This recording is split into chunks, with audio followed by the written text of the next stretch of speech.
80% of women will have a hormonal issue in her lifetime. When we compare that to men, it's not even in the same galaxy.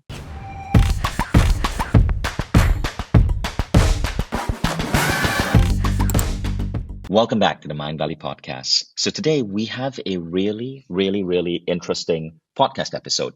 Firstly, there's going to be not just me, but two people doing this interview. I'll tell you about the second person shortly.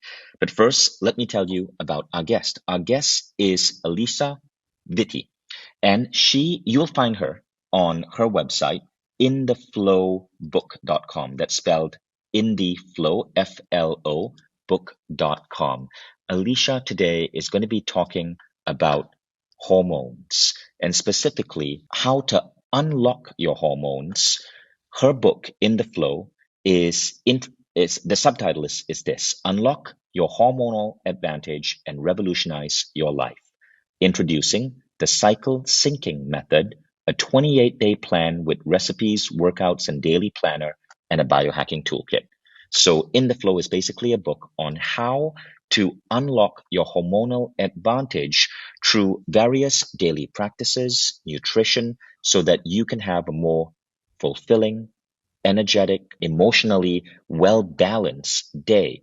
And it's primarily targeted at women, but Alisa is super excited to have men on this interview as well, because there's a lot you're going to learn about the women in your life.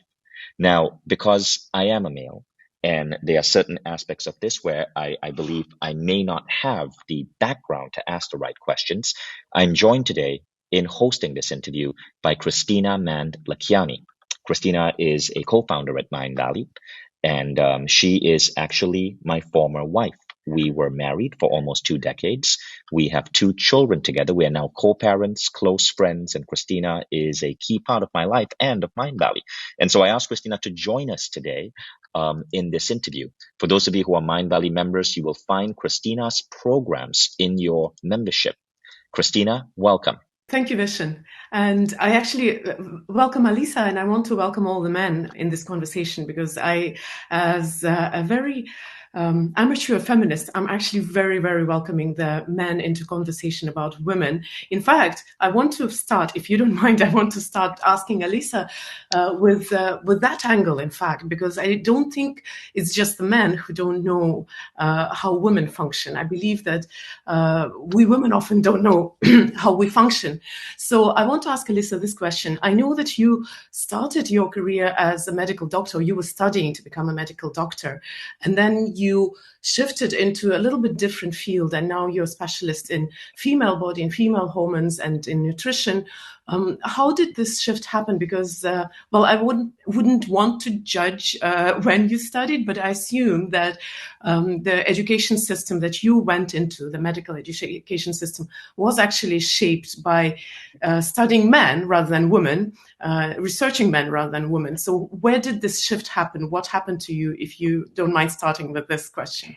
It's a great question. It's sort of how it all got started. And so I, was at Johns Hopkins planning to become an OBGYN, and I had been having hormonal problems that were plaguing me throughout my teen years. But, I would go see my gynecologist for annual visits, and she would just tell me that it was sort of nothing to be concerned about. But they felt increasingly problematic to me and causing lots of different symptoms, to the point where when I was at university, my weight ballooned up to over 200 pounds. I was covered face, chest, and back in painful cystic acne. And I hadn't menstruated more than 4 or 5 times between the ages of 12 and 22. And for anybody who has female hormones, you know that once you start getting your period after puberty begins, it should be fairly regular and consistent. And so 2 of those periods actually were induced with synthetic hormones because I just wasn't able to produce a cycle. And I really just could no longer accept the information that I was being told by my care provider, which was, this is normal, nothing to be concerned about. And, we can just put you on birth control and that'll just sort of temporarily mask all these issues. I, being sort of a researcher at heart, couldn't accept that. So what does an obese, acneic, insomniacal girl do, on a Friday and Saturday night in university? Well, she's not out having fun because she's not feeling good. She's in the medical library researching what could be wrong with her. And it was there that I found in an obstetrics journal a small article talking about a disorder that for me checked all the boxes of the symptoms that I was presenting with.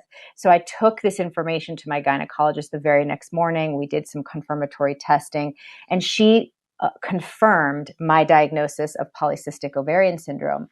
And I want you to know that I went 7 years before I had this diagnosis. And that is pretty common, right?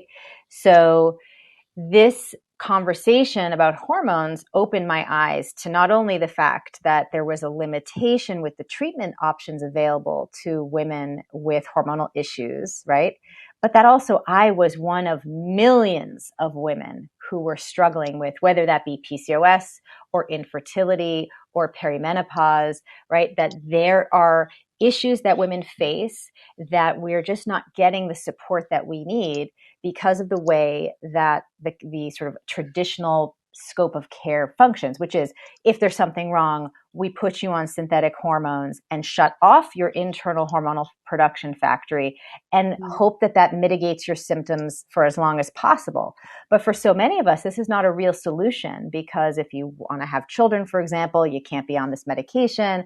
In your perimenopausal years, you can't stay on synthetic hormones forever, right? So there are risks to doing these things, and we needed better solutions. So I promised myself in that moment that I would, when presented with these options for my own treatment, right? Like she said, well, we can just put you on the pill, but your condition's going to get worse. You're going to gain more weight. You might develop diabetes, heart disease, cancer. You might have infertility. We'll just medicate you for the rest of your life. And I said, no, I'm going to apply my very expensively trained mind and figure this out. What can be done to help rebalance the female endocrine system?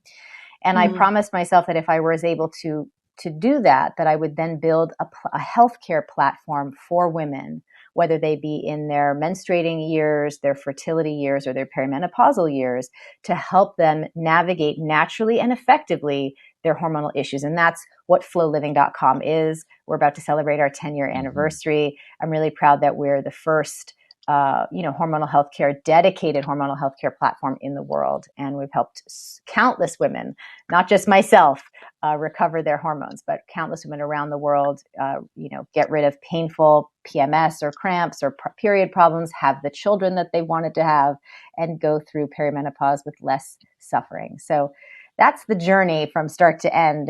And writing books has just been sort of a natural byproduct of wanting to share this education. Like you said, Christina, so many of us as women don't even know how our bodies work. And that really is one of the key reasons why so many of us suffer unnecessarily, because we just are missing that information about how our bodies work.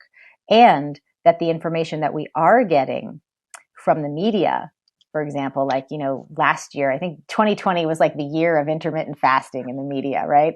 And we hear this information, but what we're not hearing behind the scenes is that research is being done on men and postmenopausal women. And so we're also having this gender bias in medical fitness and nutrition research that trickles down into articles that you'll be reading, but you think that it applies to you. So you're trying all the latest fads, and guess what? They're disrupting your hormones. They're making things worse, and you don't know why, because you're sort of missing all this information. And I'm here to straighten that out. That's amazing, Alisa. And I just wanted to read out a beautiful quote on your work by Gabrielle Union Wade. She's the famous actor, activist, author, and she's NBA star Dwayne Wade's wife. So Gabrielle Union Wade said, Alisa has shown me how to take care of my biological rhythm so I stay in a peak flow state. It's given me back my energy, made me a happier mom, and made me passionate about sharing this information with other women. It's about time for us to get in the flow. I love that.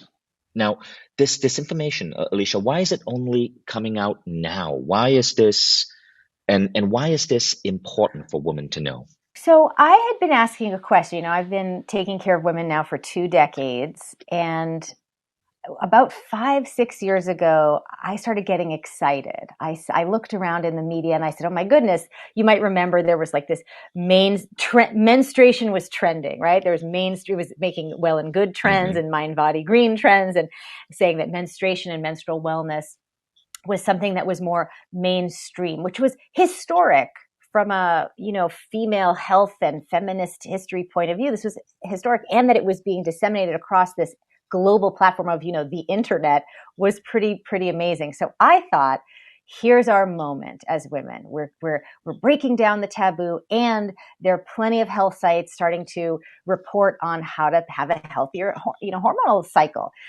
And so I was expecting the numbers of cases to come down of women with these different issues. So I was tracking and I was looking at the data, and it's just getting worse. And here's what I like to say. There's wellness everywhere, but women are sicker than ever before, right?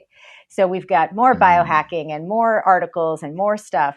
But when we look at the statistics, 1 in 2 women will have a hormonal issue in her lifetime, a thyroid issue, for example. 80% of women will have a hormonal issue in their lifetime. 80% of women will have a hormonal issue in her lifetime. When we compare that to men, it's not even in the same galaxy, right? We break it down even further. 1 in 9 women have PCOS. 1 in 8 women have fibroids. 1 in 6 couples is struggling with infertility, and on and on and on, right? So we have these pretty dire statistics. And I kept asking myself, what are we missing? What is happening? Why is it so different between men and women? And this question just kept to have, it had its way with me, Vishen and Christina. Like it kept riding me at night. It would keep me up at night. And I started thinking, well, what's going on? Because after my first book, where I outlined, which is WomanCode, and I outlined sort of the protocol that helps you recalibrate your endocrine system, and then this whole thing in the media, I thought for sure we'd see some change in these statistics. What I discovered, and what prompted me to write this second book, In the FLO, was sort of the discovery of 2 things. The first I already shared, which is that women are being left out of all this research, and anything that you're being told to do is fundamentally not going to work for you. But it's not just that. It's that we have a second biological clock that nobody knows about. And In the FLO is the first book actually to explain this clock and detail a way to support it. So I'll back up and say, just for point of comparison, we all understand the circadian clock, right? The circadian rhythm in our bodies. We've heard so many things about how supporting the circadian rhythm is germane to your well-being, right? We know, for example, that it's really bad for your health, short-term and long-term, to go to sleep at 3 a.m. and then wake up at 5 a.m, right? You would not want to sleep for 2 hours and then start your day. It's not optimal. It's not good biohacking. It's not good for your health. It's not good for many systems of the body.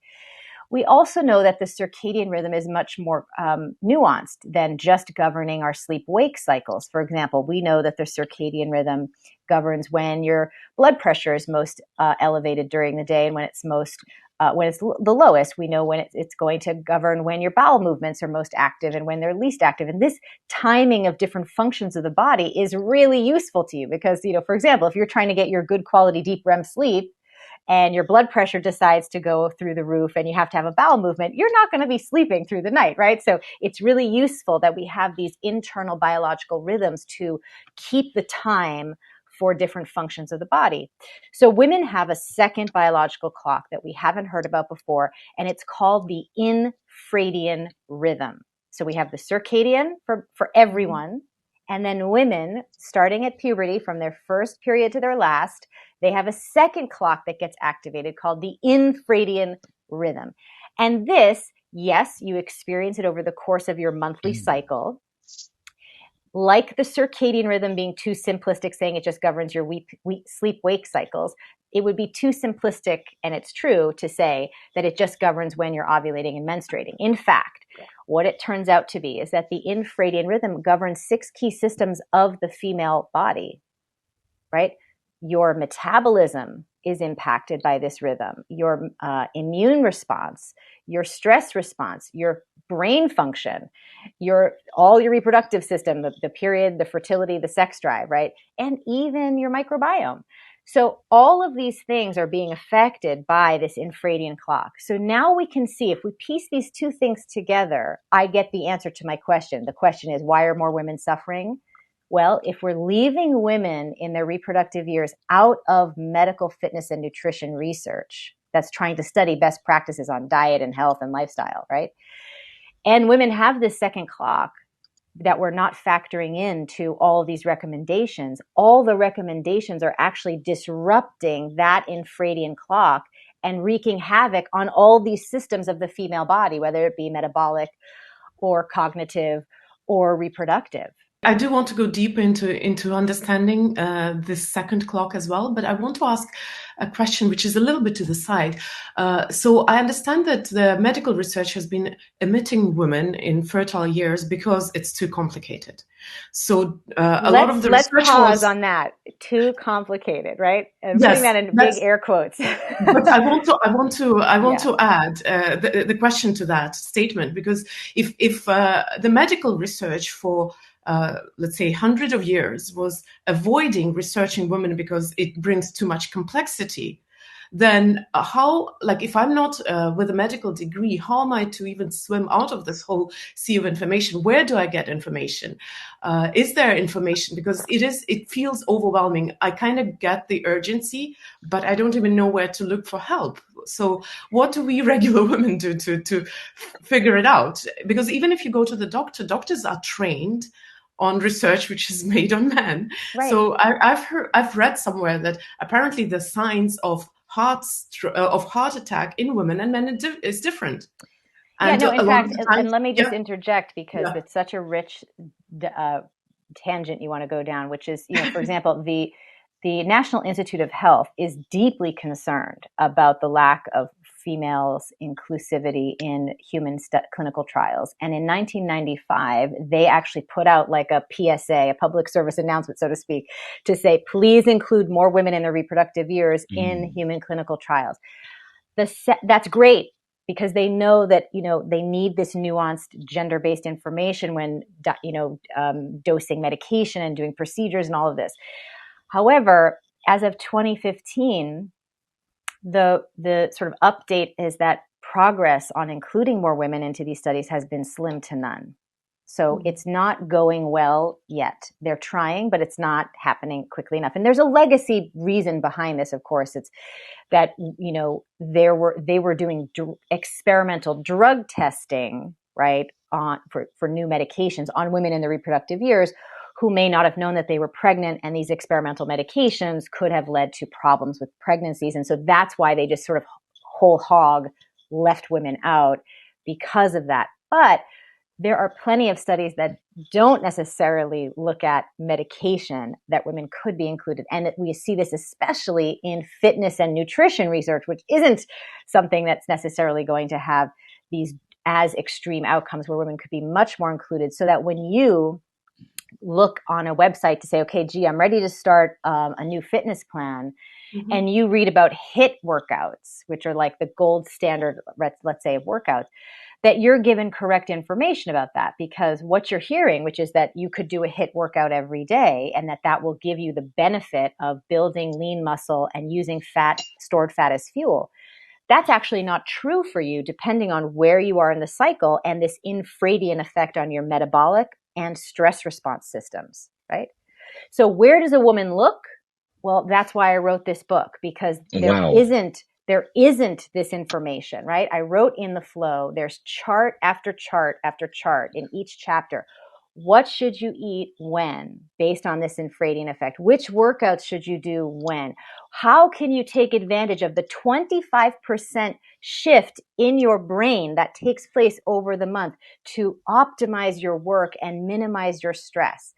What can you do to make motherhood less stressful? How do you organize all the different activities of motherhood? How can you biohack your sexual response?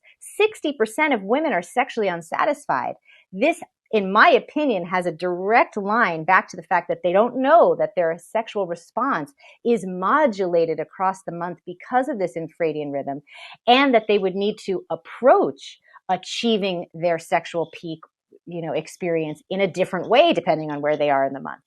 This also can Alisa, apply this to is relationships, right? How do we engage in a way where we're in sync? For example, and I love this example, and then Vishen, I want to hear your question. I never want my husband to be psychic to know exactly, because he can't be, right? But he knows, and I built this into the MyFLO app. The app I built is called MyFLO, myflowtracker.com. And you can not only know where you are in each of these phases of your cycle and how the infradian rhythm is affecting all these different key systems of the body, and it tells you what to do, and you can schedule your life around it. But you can also drop in your partner into the feature called Partner Sync. And so in one of the phases of my cycle, I would be very receptive for my husband to suggest us going out to dinner with another couple friends, right? Let's go see our friends, that are also married, and let's hang out together. That would be very appealing to me at the right stage of this infradian effect. In a different stage, I would hate that suggestion and find it really irritating or stressful to have that request made of me. So instead of him having to guess in the dark, he can know the exact formula that repeats every month when to suggest what in our relationship, so that we're having less friction as a couple. And it's one of the secrets of our relationship success, of course. Could you speak on those two examples? Give us a clue of exactly how this works. Teach us, what do we as men and women need to understand about this? Particularly, two things you said really caught my attention. One was the concept of HIIT workouts, because the Mindvalley community is big on that. We have a program called 10X. We have 1,000 people completing coaching certification right now. To become trainers in 10X. And 10X is a big part of it, is the HIIT methodology. But I'm curious to know, what should be different in this methodology for women? That would be the first question. And when you're done with that, I'd love to go on to the second question. Okay. So first question about HIIT workouts. So here's the thing that women need to know. Our metabolism changes throughout the month. So the whole first thing I want you to scrap is, if you have a thought in your mind, a conditioned belief, right? Because you've been conditioned to think this way, that you should strive, that the best thing you could do would be to strive to eat the same amount of calories every day and do the same intensity workout every day. Please find that code in your brain, that little program in your brain, rip it out, delete it, burn it, throw it away.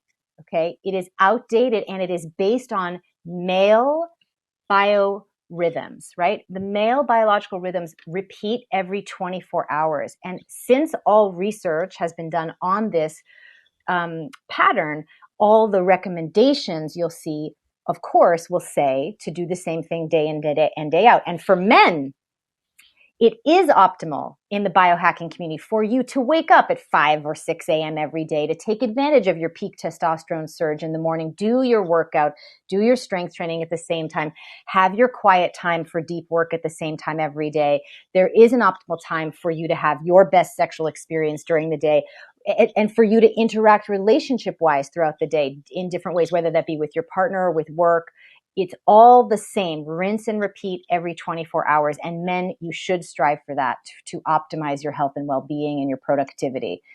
For women, get rid of this idea. You do not operate on a 24-hour pattern. You are infradian more than you are circadian during your reproductive years. Yes, you have a circadian clock. Yes, you have to go to sleep at the same time every day, and that benefits you.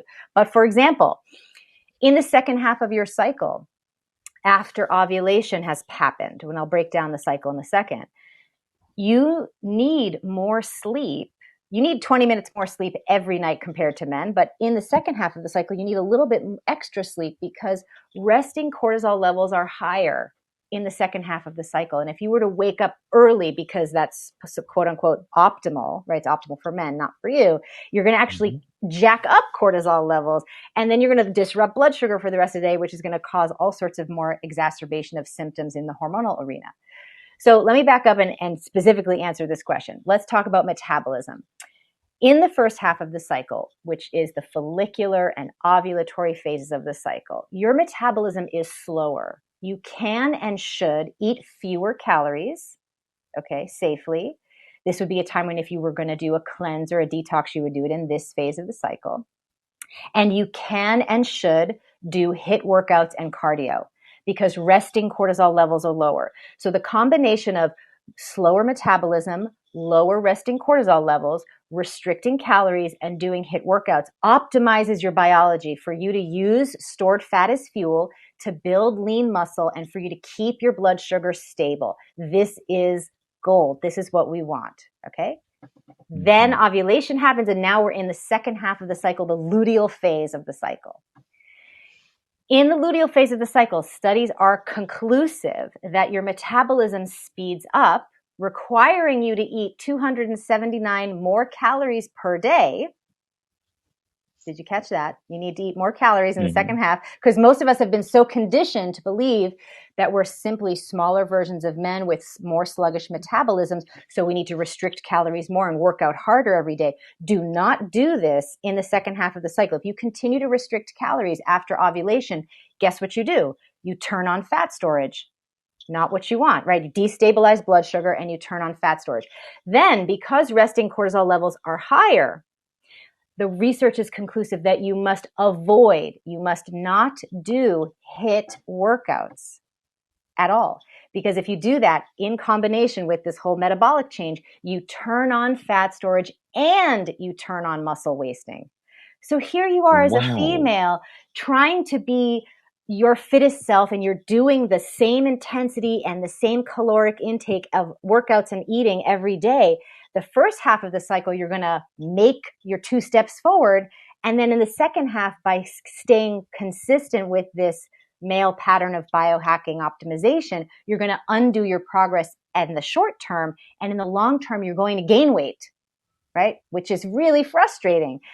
In fact, the U.S. women's soccer team uses this understanding of the infradian effect on their metabolic changes to modulate their training throughout the month. So what do you do if you're not doing a HIIT workout in the second half of the cycle, right? And I've maintained a 60-pound weight loss for 2 decades, so I am here to tell you this works really well. What you do is you do strength training without a cardio component. So you go lift heavy things, you do Pilates on a reformer if you have access to it, you do squats up against the wall, you hold planks till you pass out, you do strength training, right? And this is excellent because now the combination of eating more calories to meet your metabolic increase and removing the cardio to take the pressure off the adrenals and just focus on building lean muscle with strength training, you now make your body a fat burning machine and a blood sugar stable environment. And why is this important? Why would we need to do this? Well, your cycle is there to protect ovulation, right? Ovulation is the main event of the cycle. Every ovulation puts money in your health bank account today and for the years that you will not be menstruating and ovulating. Every ovulation is cardio, neuro, and osteoprotective. And so we want to preserve ovulation. And so many of us as women, we're disrupting our cycles because we're restricting calories all month, which destabilizes blood sugar and disrupts ovulation. Then we are doing stressful workouts, which jacks up cortisol, disrupts ovulation, and disrupts the production of progesterone. Progesterone being this key hormone that we need to set us up for every ensuing ovulation. So the cycle syncing method, which is this method that I created to help us understand what to do in each of the phases so that we can synchronize our self-care activities with our actual biology and not synchronize our self-care activities based on the biology of men. The cycle syncing method, which has now taken TikTok by storm. We have 5 million women hashtag cycle syncing on TikTok. It's a movement. It's really exciting. The idea here is that you're doing it right when your symptoms go away. Like so many of us in the second half of our cycle, we think to ourselves, oh, this is the time when I'm going to have PMS. I'm going to be cranky. I'm going to be foggy headed. I'm going to be tired. I'm going to have cramps and bloating and all these symptoms. That is not normal. That's a sign of hormonal imbalance. And you might be inadvertently causing that hormonal imbalance by mismanaging your self-care activities and basing them on the male or just the circadian clock, right? You have to factor in both of your clocks, the circadian and the infradian. That's what's so revolutionary about In the FLO and the cycle syncing method. It finally, there is a method for women who have an active infradian rhythm to start supporting this and achieving results, eliminating PMS, having better fertility, easier perimenopause, better sex drive, better weight management, all the things that we want. This is awesome. This is so mind-blowing. And I'm seeing people literally use that word. Valerian Aatan said, I am mind-blown. I stayed to listen because my schedule just happened to be free. And now I've learned so much that is going to be useful to me as a woman. And Farine is saying, Vishen, this must be incorporated into 10X. I'm going to make sure that our 10X researchers really dig into this and maybe even reach out to you, Alisa, so that we can incorporate these protocols, especially for our coaches who are working with women. This is fascinating subject matter. I agree. Chris, I what is think your next question? anyone who's training women, right? If you're a personal trainer and you're training a female client, if you're going to make up the workout of the day for her, you need to know where she is in her cycle. Period. Yeah. Pun intended. You have to know, because if you're just saying, okay, today we're going to go hard on the weights, well, that's generally fine, right? If she, especially since she's in the luteal phase, that will be great. But if she's in the first half of the cycle, yeah, you can do it, but it won't move the needle as quickly for her, whereas cardio and HIIT workouts would, right? So being able to be precise, prescribing the right workout for this person at the right time is really just time for us to do this, and I think the biohacking conversation as a whole has been, just mimicking the gender bias of the research situation. It's been a more male-dominated conversation. I'm one of the only female biohackers. I'm the first female biohacker, for example, to speak on the main stage at South by Southwest to introduce this concept that even we should be thinking that there should be a subtle difference in how we approach self-care or biohacking for men and women. Just even introducing that concept is something that I think is very timely now. Wow. So thank you, Alisa, actually for promoting this idea, because in years in personal growth, it's only in the recent years I've been hearing that we have to eat and exercise, have sex, even perform at work, do things differently depending on where we are in our cycle as women. But I have this question. So while there's obviously a gender gap, a data gap, not just gender gap, but data gap, like there is not much information out there, and even good meaning trainers or nutritionists might just not be trained on that. And it is obviously not something that, oh yeah, I know the fact that it exists, but you have to actually understand the data, understand how it works.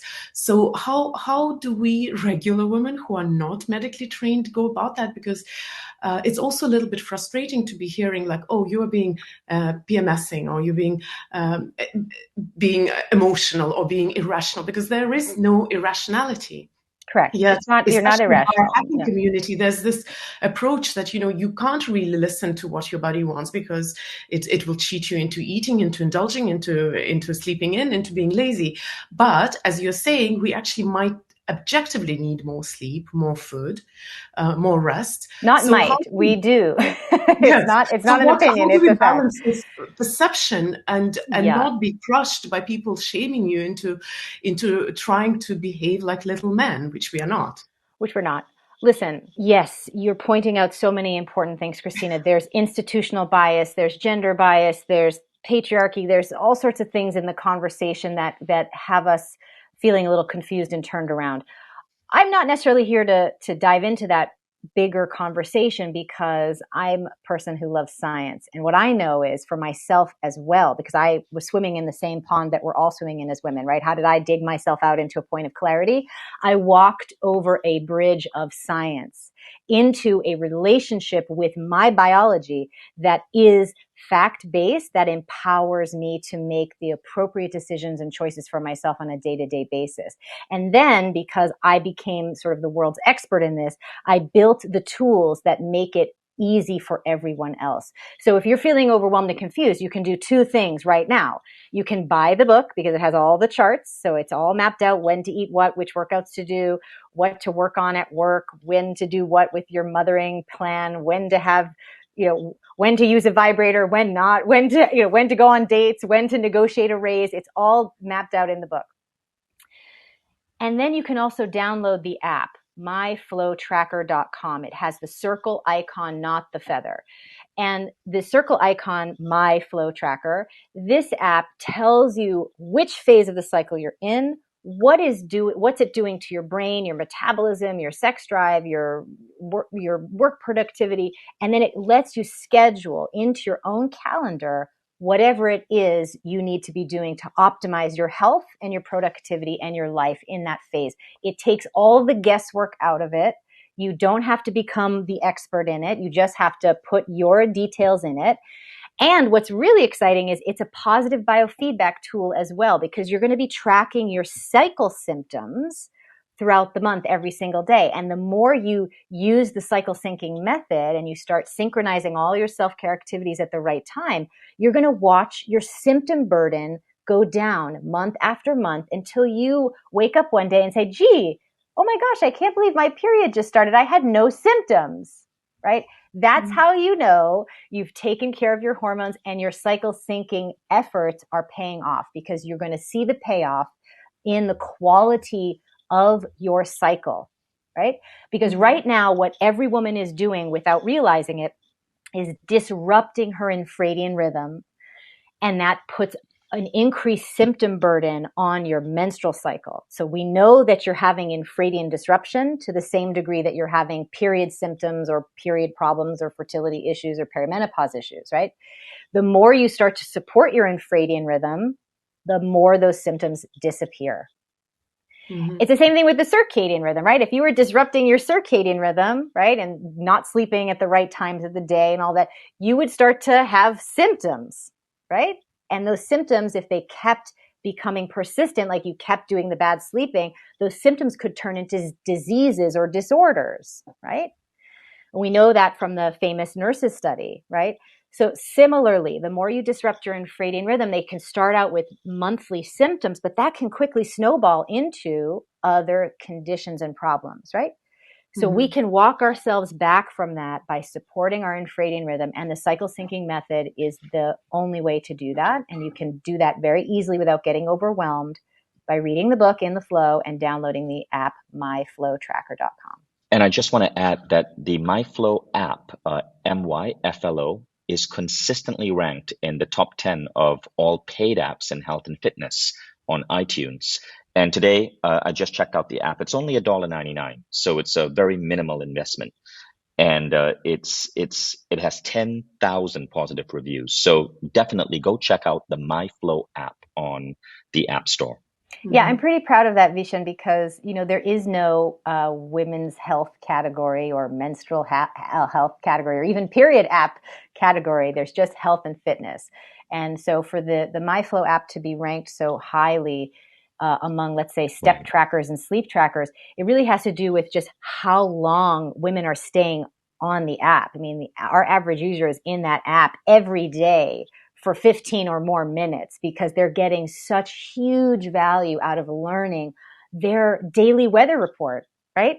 What are my hormones today? What do I need to know? Okay, how can I? It's kind of like you start your day, you log into, a lot of women say this is how they start their day. Instead of checking the weather outside to know how to get dressed, they go into the MyFLO app, they figure out where they are in their cycle. Okay, I'm going to do this today with my workouts, with my food. It's really exciting. You can even add on features where you get grocery lists and meal plans and workout videos all tailored to each of the phases of your cycle, so that it's all done for you. You just have to stay in the flow, and you don't have to worry about figuring it out. And that's the other reason, Christina, because you had mentioned also that you've been in the personal growth and development space for a long time. I as well, right? And one of the things that I found really frustrating was trying to optimize, let's say, my productivity, right? Mm-hmm.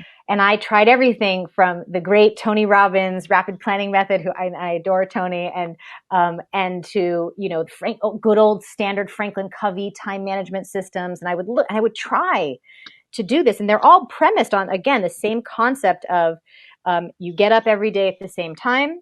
You have a morning routine around physical fitness at the same time, and then you do your deep work first, and then you do all the little details after. It's variations of that, but it's rinse and repeat every 24 hours with, evaluations every week to replan the next week, right?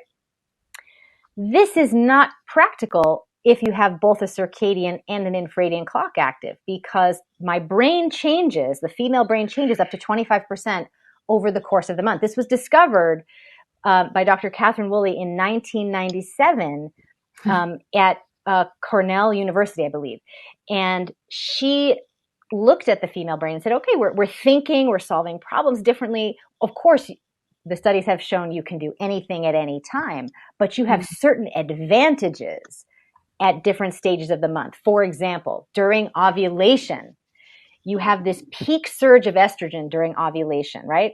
That's what causes the egg to leave the ovary, for example. But it also increases circulating estrogen in your brain.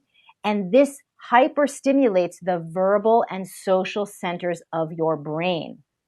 So during ovulation, you are the most verbally apt and the most socially ease person, right?